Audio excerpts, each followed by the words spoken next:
Aboru abuye. You know, if I hear one more person in the realm of Orisha lifestyle tell me I'm not religious, I'm spiritual, I think I'm just going to blow a gasket. All right?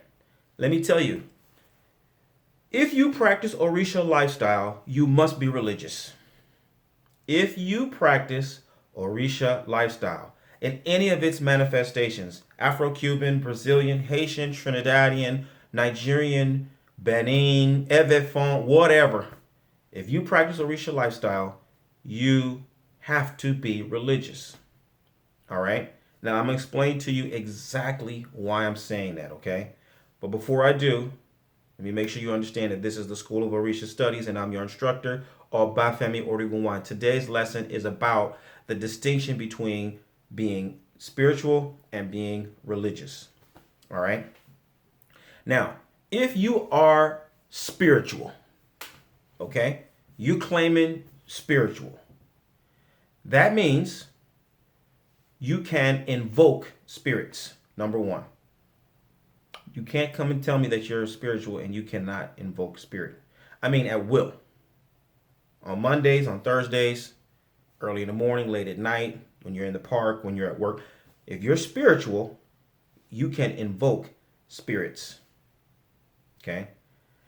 Number two, if you are spiritual, then you can focus on a spirit. That means you can discern between one and another. You can focus. This is ancestral spirits. This is internal spirits. These are nature spirits. This right? These are positive spirits. These are negative spirits. You need to be able to discern between different kinds of spirits and focus on them. You can't do that. Don't tell me you're spiritual. Okay. Three, you have to be able to concentrate on a spirit. That means you can maintain contact with the spirit. Once you have invoked the spirit and you've discerned that this is the spirit you're trying to reach, you can maintain contact with that spirit. If the spirit moves over here, you can go with it. The spirit's going high, the spirit, you can maintain contact with that spirit. If you're spiritual, you can do that. Okay? Next, you've got to be able to internalize the spirit. Right? If you're spiritual, you know who you're engaging with. You got to be able to internalize. You got to be able to bring that spirit in or direct that spirit to where you want it to go. If you're not trying to internalize that spirit, you need to be able to direct that spirit to a specific place or to a specific task. Okay? If you're spiritual, you can do that. You have to be able to do that in order to call yourself spiritual. All right? Now, in addition to being able to direct the spirit or internalize the spirit, you have to be able to assimilate that spirit. When I say assimilate that spirit, that means you have to be able to cause that spirit to be comfortably integrated into whatever place that it is. If it's within your own self or into some sort of an icon or a charm or something like that, you got to be able to accommodate that spirit and make it settle, okay, so that it will stay, right? Otherwise, you are not spiritual, okay? And in some instances, you have to be able to return that spirit to where it comes from.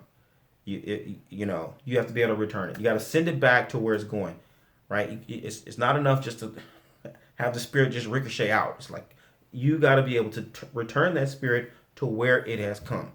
If you are spiritual, all of these are different capabilities of spirituality. If you can't do all those things, then you're not spiritual. I'm not going to say anything other than that. But if you can't do all that stuff, then you're not spiritual.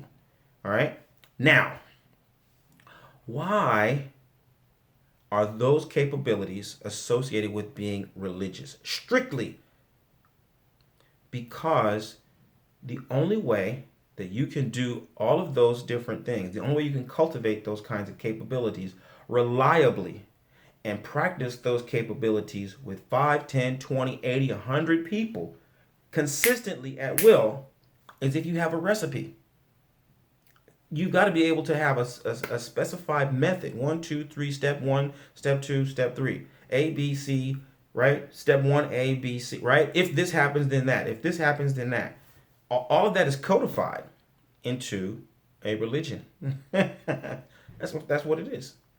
Okay? Now you can call the religion something else if you want to, but as soon as you've got this system whereby 10,000 people are doing the same thing in order to create the same results as it pertains to being able to invoke a spirit all the way to sending a spirit back, that's a religion. All right? That's a religion. Now, I know people have a hard time with the word religion because, it's a trigger word. We think of religion as Christianity, Islam, and Judaism, and we don't count everything else as a religion. But that's disrespect to my ancestors, right? My ancestors created religion. My ancestors were practitioners of religion. They had a very strong discipline, right? The colonial people used their religion in a particular way. That's their problem. That comes out of their culture, right? They have an approach and a worldview based on their lived experience as a group of people in a specific space at a specific time. And they call it religion. But that doesn't mean that they are the only ones that have a monopoly on religion, just like they don't have a monopoly on language. French isn't the only language. Russian isn't the only language. German isn't the only language. Yoruba is a language. Mende is a language. Kikongo is a language. Igbo is a language.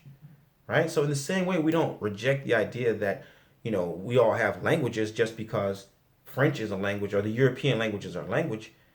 We don't reject the idea that we also have religion. We just do something different with our religion. Okay? So what I'm hoping is that you'll give this some real serious thought and you'll understand that being spiritual is not code word for you just being eclectic and doing whatever you want, just being willy-nilly. Not within the house of Orisha lifestyle. You can't do that. No one is going to accept that. No one is going to permit that. No one is going to tolerate that. Maybe, on the periphery, you could do all that kind of stuff. Okay?